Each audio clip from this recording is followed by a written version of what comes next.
Just 2 days after a fire ripped through a senior living center in Rock Valley, locals are now picking up the pieces following a severe storm. Strong winds tore one home apart just before 3 o'clock this morning, damaging several more while downing trees in a west side neighborhood of Rock Valley. KELOLAND's Matt Holson shows you the damage. It's not the 4th of July many had planned in Rock Valley, but early this morning, Mother Nature put on its own show.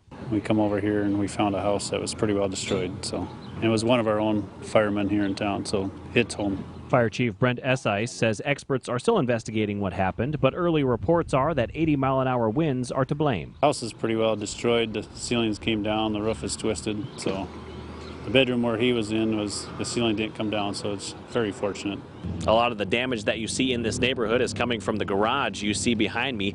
Pieces of it flew nearly a block away onto a neighbor's house. Rachel Bogard's family lives here. She went outside this morning after hearing a loud crack. There's a transformer on fire out to the backyard, and then we come to the front and see a huge tree branch down here and turn and look at our garage, and a huge hunk of roof from across the backyard flew and hit into our garage. Bogard is thankful no one was hurt. Up in the tree is a lawn chair, and stuck in a branch is some shingles.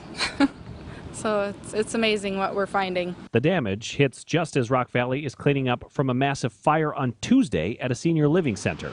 It's been one of the worst weeks that we can ever remember, with the assisted living fire on Tuesday, now with the wind damage this morning.